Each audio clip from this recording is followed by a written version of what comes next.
नमस्कार, हरियाणा विशेष में आप सभी का स्वागत है। मैं हूं आपके साथ तरन्नुम जहां शेख। बुलेटिन की शुरुआत करते हैं। हरियाणा के सबसे बड़े औद्योगिक क्षेत्र गुरुग्राम में आईएमटी मानेसर में ईएसआईसी के 500 बेड का शिलान्यास किया गया है। इस कार्यक्रम में मुख्य अतिथि के तौर पर सीएम मनोहर लाल, केंद्रीय रोजगार, परिवहन एवं जलवायु परिवर्तन मंत्री भूपेंद्र यादव के साथ डिप्टी सीएम दुष्यंत चौटाला भी मौजूद रहे। मानेसर हरियाणा का एक बड़ा क्षेत्र और औद्योगिक क्षेत्र में कर्मचारियों को बेहतर सेवाएं मिले, उसके लिए अस्पताल एक वरदान साबित होगा।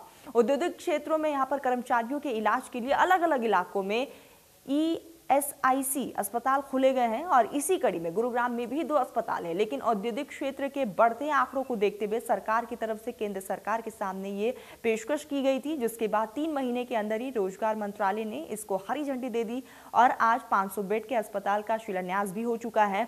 और इस अस्पताल के बनने से गुरुग्राम के औद्योगिक क्षेत्र ही नहीं बल्कि नूहू, रेवाड़ी, महेंद्रगढ़ के भी करीब 6 लाख से ज्यादा कर्मचारियों को स्वास्थ्य सेवाओं का फायदा मिल पाएगा। सीएम मनोहर लाल, केंद्रीय मंत्री भूपेंद्र यादव, डिप्टी सीएम दुष्यंत चौटाला और केंद्रीय राज्य मंत्री रामेश्वर तेली के साथ राज्य मंत्री अनूप धानक भी इस कार्यक्रम में शामिल हुए।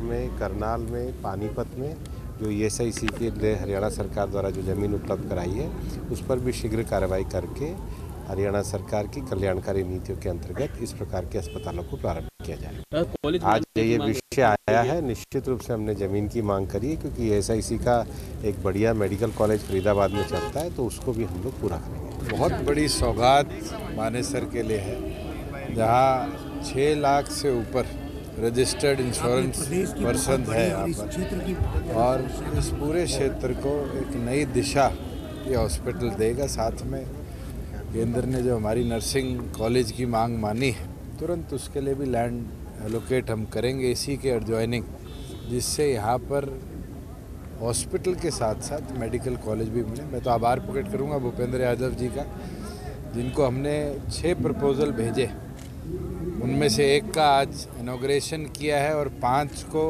इस वित्त वर्ष जो 22-23 का शुरू होगा, हमें पूरी उम्मीद है कि उनकी भी कंस्ट्रक्शन और उसकी कंप्लीशन 2024 से पहले हम करने का काम करेंगे, जिससे देश के अंदर हरियाणा वो राज्य बने जो अपने तमाम आईपीज़ को पूरी सुविधा ईएसआई की दिलवाने का काम करे। तो वहीं नूहू में सीएम मनोहर लाल ने आकांक्षित जिला रूपांतरण कार्यक्रम के तहत चयनित नूहू जिला के फिरोजपुर झिरका उपमंडल के गांव पाटखोरी पहुंचे, जहां उन्होंने जल सुरक्षा यहां पर सुनिश्चितीकरण बांध परियोजना के भूमि पूजन कार्यक्रम में उन्होंने शिरकत की। इस दौरान सीएम मनोहर लाल ने पाटखोरी में जल सुरक्षा सुनिश्चितीकरण बांध परियोजना का शुभारंभ भी किया है।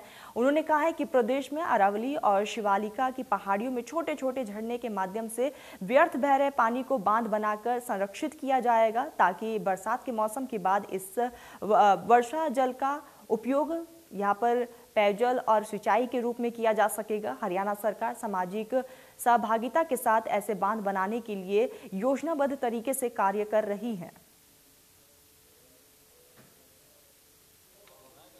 ये मेवात एस्पिरेशनल डिस्ट्रिक्ट घोषित हो चुका है और एस्पिरेशनल डिस्ट्रिक्ट का मतलब है कि देश के 750 जो जिले हैं उनमें जो पिछड़ा हुआ जिला उसी को हम एस्पिरेशनल डिस्ट्रिक्ट कहते हैं। हरियाणा के 22 जिलों में एकमात्र ये एस्पिरेशनल डिस्ट्रिक्ट है, जिसका हर तरीके से इसका विकास करना, जो भी यहाँ कठिनाइयाँ कमियाँ हैं उनको दूर करना। जैसे आज हमारे जल पुरुष श्री राजेंद्र सिंह जी बहुत वर्षों से जल संरक्षण में ये लगे हुए हैं, तो जल संरक्षण के नाते से इनका अपना एक योगदान है। इनके आह्वान पर यहाँ एक प्रोजेक्ट का शिलान्यास करना था, तो इन्होंने कहा कि आपको आना, मैं जरूर आऊँगा। आज उस डैम का शिलान्यास किया है और ये एक एनजीओ के नाते से सारा पैसा अपने पास से खर्च करते हैं। मैंने तो केवल अपने डिस्क्रिशनरी कोटा में से इनको 50 लाख रुपए दिया है और मुझे लगता है कई करोड़ रुपया इस डैम पर लगेगा और ये डैम आसपास के गाँवों को पानी जो है पहुँचाएगा। जब वर्षा नहीं होगी उसके बाद जो यहाँ जमा पानी है उसका उपयोग होगा। जल यूनिवर्सिटी बनाई जाए, तो जल यूनिवर्सिटी तो नहीं, मेरे मन में विचार आ रहा है कि हम किसी एक चलती यूनिवर्सिटी में पर्यावरण विभाग ये अलग से बनाएंगे, जिसमें जल जमीन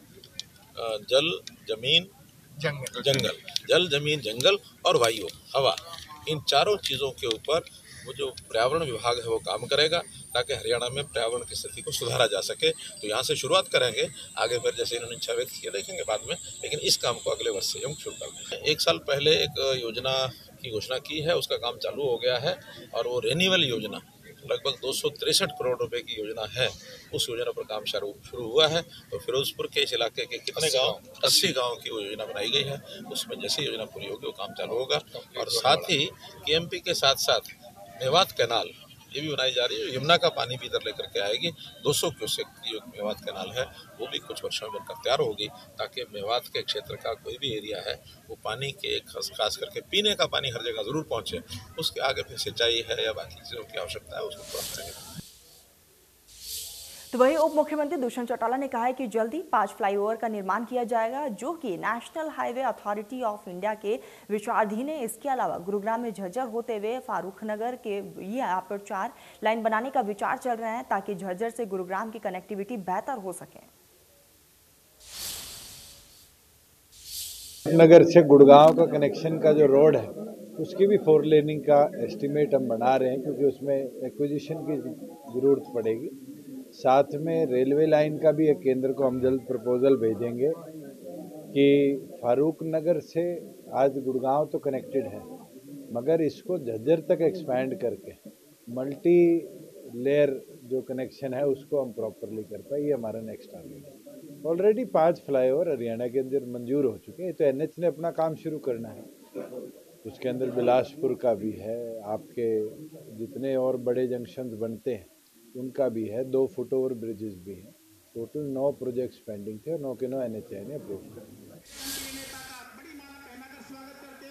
तो वही 16 फरवरी को आने वाले संत शिरोमणि रविदास की जयंती के उपलक्ष्य में हरियाणा के कई जिलों में महास्वच्छता अभियान की शुरुआत की गई है। प्रदेश में 13 से 20 फरवरी तक स्वच्छता महाअभियान चलाया जाएगा। प्रदेश के कई जिलों में केंद्रीय मंत्री, हरियाणा के कैबिनेट मंत्री और अधिकारी ने सुबह सड़कों पर झाड़ू लगाकर अभियान का आगाज कर दिया है। फरीदाबाद में केंद्रीय राज्य मंत्री कृष्णपाल गुर्जर ने यहाँ पर दयालपुर गाँव में महास्वच्छता अभियान की शुरुआत की। इस मौके पर पृथला के विधायक नयनपाल रावत और डीसी समेत कई अधिकारी मौजूद रहे। उधर भिवानी में कृषि मंत्री जेपी दलाल ने हरी झंडी दिखाकर सफाई अभियान की शुरुआत की है, तो कृषि मंत्री ने युवाओं को स्वच्छता की शपथ भी दिलाई।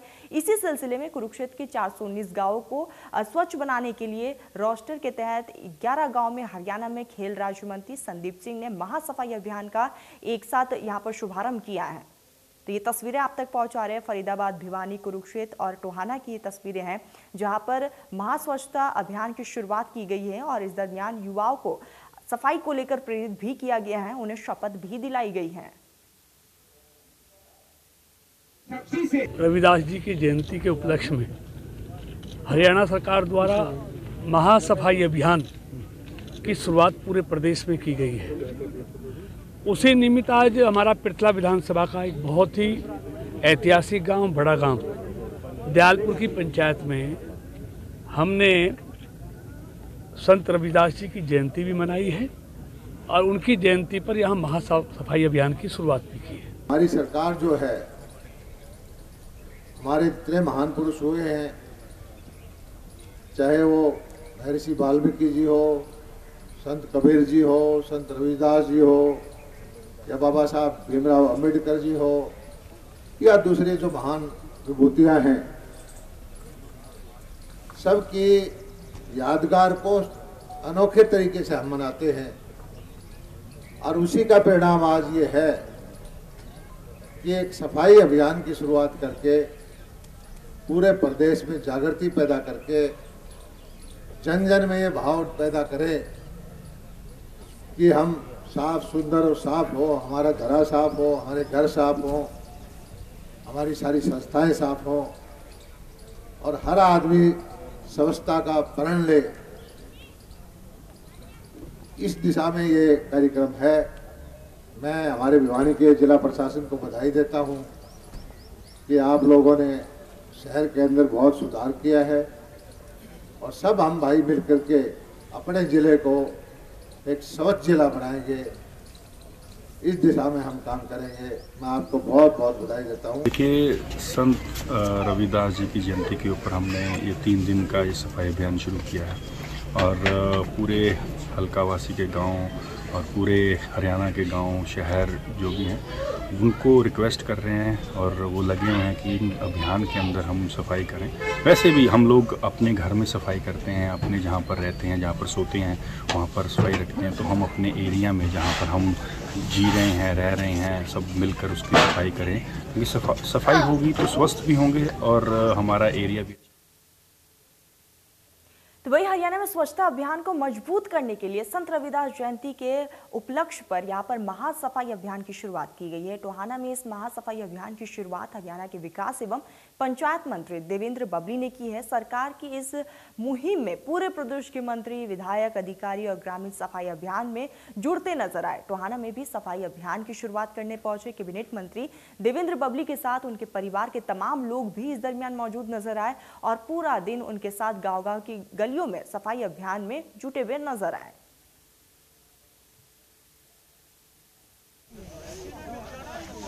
महासफाई अभियान का आयोजन संत रविदास जी की जयंती पर इस प्रोग्राम का आयोजन किया है। 13 तारीख से हमने शुरुआत की है, 16 तारीख की रविदास जयंती है। तो सभी प्रदेशवासियों से आप लोगों के माध्यम से मैं पहले भी अपील कर चुका हूँ, करूँगा कि स्वच्छता को अपनाना है और अपने हरियाणा प्रदेश को साफ सुथरा बनाना है। और 2/3 आबादी गाँव में बसती है। हमारे गाँव देहात में जिस हिसाब का साफ सफाई होनी चाहिए वहाँ कहीं थोड़ी सी पीछे है। हम सबको मिलकर सरकारी हमारे माननीय मुख्यमंत्री जी, दूसरे चौटाला जी, देश के प्रधानमंत्री चाहते हैं कि जो गाँव का रहन सहन वो बेहतर हो, जीवन स्तर मुक्त उठे। तो उसके लिए सरकार का सहयोग आम जनमानस जब अपनी ड्यूटी समझकर करने लग जाएगा तो मैं ऐसा आंकता हूँ कि इसका बहुत अच्छे रिजल्ट आपको देखने को मिलेंगे। इस अभियान की शुरुआत आज हमने कर दी है मेरे गाँव में खेड़ा से। ये हमारे देशभक्तों की धरती है जिन्होंने मेरे खुद बदल में देश की मेरी शिक्षा, मेरा पालन पोषण इसी गाँव की मिट्टी में हुआ है। पवित्र मिट्टी है मेरे पूरे हरियाणा प्रदेश की और हमारे त्योहार की। तो आज मैं सभी, चाहे वो जनप्रतिनिधि हों, आज आप किसी भी पार्टी में हो, मायने रखता है कि जो ड्यूटियाँ एज जनप्रतिनिधि, एज आम नागरिक हमें मिली है हम उसको ईमानदारी से करें। उसमें मैं सबके सहयोग की कामना और अपील करता हूँ कि आप सभी बड़े दिल के साथ प्रदेश की सफाई अभियान के साथ जुड़ें। तो खबरों में आगे बढ़ते बिजली मंत्री रंजीत सिंह ने बरनाला रोड स्थित आवास पर जन सुनवाई सुनी और इस दौरान बिजली विभाग से संबंधित समस्याओं को यहां पर किसानों का प्रतिनिधित्व उनसे मिला और मांग पत्र भी इस दरमियान सौंपा गया। बिजली मंत्री ने जल्द समस्याओं के समाधान का आश्वासन भी दिया। ज्ञापन के माध्यम से किसानों ने मांग की है कि क्षेत्र में ट्यूबवेल कनेक्शन जारी किए जाए और मोटर पर कंपनी की लगाई गई शर्त को हटाया जाए।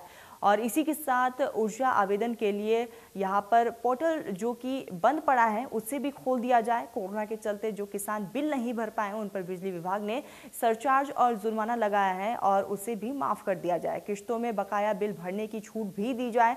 खेतों में फरवार यहाँ पर सिस्टम लगाने की भी शर्त हटाई जाए। बिजली मंत्री ने किसानों को यहाँ पर आश्वासन दिया है और शीघ्र उनकी समस्याओं का समाधान करने के लिए तमाम आश्वासन दिए गए।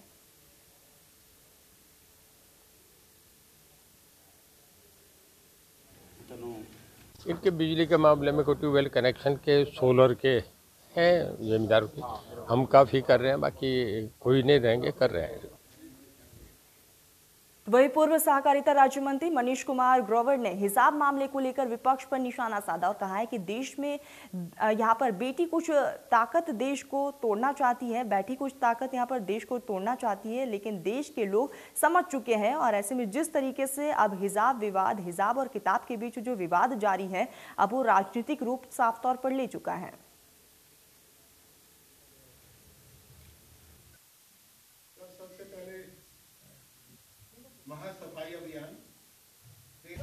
ये देश को तोड़ने के लिए कुछ ऐसे तंत्र हैं जो देश के बाहर बैठे हैं, वो देश को आपस में लड़ाना चाहते हैं। और मुझे जो लगता है देश की जनता उनके बातों पर नहीं आएगी और सिर्फ मिलकर राष्ट्र का हर नागरिक 130 करोड़ जनता भारत को मान सम्मान देती है और ये गलत हाथों में जो लोग करने की कोशिश कर रहे हैं इससे नहीं होगा।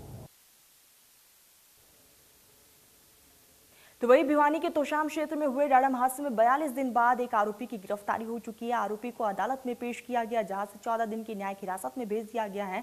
तो 1 जनवरी को हुए डाडम हादसे में यहां पर पहाड़ खिसकने के मामले में 5 मजदूर की इस दरमियान दर्दनाक मौत हो गई थी, जबकि इस मामले की यहां पर सिवानी डीएसपी मनोज कुमार के नेतृत्व में गठित एसआईटी जांच कर रही है। एसआईटी ने आरोपी डाडम निवासी सुनील को गिरफ्तार कर लिया है और जिस पीट में हादसा हुआ था उसके आरोपी डाडम निवासी सुनील ने यहां पर गोवर्धन माइंस से यहाँ पर एग्रीमेंट किया हुआ है। उस पीट को यहाँ पर सुनील द्वारा चलाया जा रहा था और ऐसे में यहाँ पर सुनील की गिरफ्तारी हो चुकी है। पूछताछ का सिलसिला भी लगातार जारी है।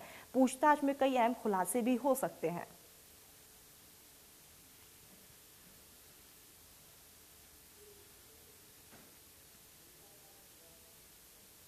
तो वही रेवाड़ी के राजेश पायलट चौक पर एक शख्स को यहाँ पर दोस्तों के साथ शराब पीना महंगा पड़ गया और आपको बता दें कि जब मौके पर उसकी पत्नी पहुंच गई, जिसके बाद गुस्से से आग बबूला महिला ने हंगामा खड़ा कर दिया। बीच सड़क महिला ने अपने पति के दोस्त को यहाँ पर पेड़ की टहनी से पीटना शुरू कर दिया। इस हंगामे के चलते सड़क के दोनों तरफ गाड़ियों की लंबी कतारें भी देखने को मिली। तस्वीरें आप तक पहुंचा रहे हैं। तस्वीरों में आप साफ देख सकते हैं किस तरीके से महिला यहाँ पर पति के दोस्त को पीटते हुए नजर आ रही है।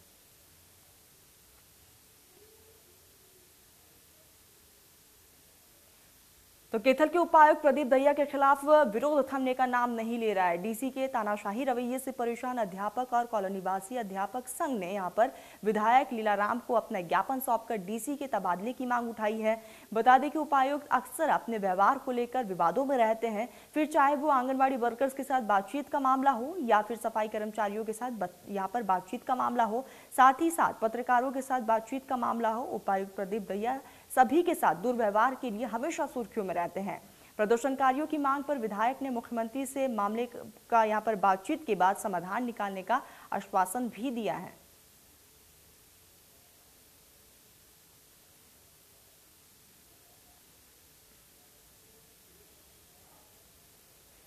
तो वही रेवाड़ी में देर रात गौ तस्करों का गौ रक्षा दल की टीम से यहां पर सामना हो गया, जहां गौ रक्षक दल के सदस्यों ने गौ तस्करों का पीछा किया और 2 यहां पर गौ तस्करों को पुलिस ने गिरफ्तार भी कर लिया है, जबकि 3 गौ तस्कर भागने में कामयाब हुए। गौ तस्करों के साथ हुई मुठभेड़ का वीडियो भी सामने आया है, जिसमें साफ तौर पर देखा जा सकता है कि गौ तस्कर यहां पर पीछा कर रही गौ रक्षक दल की टीम पर पथराव कर रहे हैं और कांच की बोतल भी फेंके हैं। बता दें कि रेवाड़ी में गौ तस्करी के मामले अक्सर सामने आते रहते हैं। गौ तस्करों को रोकने के लिए गौ रक्षा दल की टीम भी रात में यहां पर मुस्तैद रहती है। बीते रात बावल गौ रक्षक दल की टीम को सूचना मिली थी, जिसके बाद राजस्थान के कोटपुतली से एक पिकअप गाड़ी में गायों को भरकर बावल के रास्ते मेवात ले जाया जा रहा था, जिसकी सूचना के आधार पर इस कार्रवाई को अंजाम दिया गया। तभी धादड़ी की तरफ से आ रही गौ तस्करों की यहां पर पिकअप के आगे कांटा डालकर रुकवाने की भी कोशिश की गई, लेकिन गौ तस्कर टायर फटने के बावजूद पिकअप को यहां पर भगा ले गए। गौ रक्षक दल की टीम ने यहां पर गौ तस्करों का पीछा भी किया, जिसका वीडियो भी सामने आया है।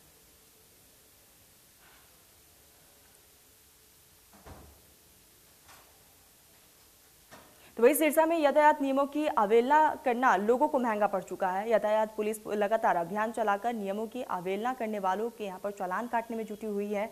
कोर्ट कॉलोनी स्थित फाटक के निकट यातायात थाना पुलिस ने विशेष अभियान चलाया है, जहां नियम तोड़ने वाले करीब 12 लोगों पर चालान भी काटे गए। इस दौरान यातायात थाना पुलिस का एक ऐसी बाइक को इनपाउंड किया है जिसका यहाँ पर नंबर प्लेट पर नंबर की बजाय जाट लिखा हुआ था। दोनों साइड नंबर प्लेट पर जाट लिखा था। पुलिस ने उसे रोक लिया है। कागज मांगने वाले वहां पर कुछ नहीं दिया गया, जिसके बाद पुलिस ने मोटरसाइकिल को यहां पर इनपाउंड कर लिया है। यातायात थाना पुलिस ने नियम के अवहेलना करने वाले कम से कम 12 लोगों पर इस तरह के चालान काटे हैं। लगातार यहां पर पुलिस प्रशासन की तरफ से इस तरह की कार्रवाई भी लगातार जारी है। एक मोटरसाइकिल 2 की सवारी है, 3 बैठे आते, उस पर कोई डॉक्यूमेंट्स नहीं है, फिर फोन निकाल के देते बोले फलाने का ये धमका का है, टेलीफोन पे बात करो। तो कानून की उल्लंघना क्यों करें? ये अब जरूरत नहीं हमें पे रोकने की। अगर कानून की उल्लंघना करेंगे तो ही रोकेंगे ना हम। तो सभी में मेरा कहना ये है कि आप उसके यातायात नियमों की उल्लंघना ना करें। देश प्रदेश की तमाम बड़ी खबरों के लिए आप देखते रहिए इंडिया न्यूज़ हरियाणा।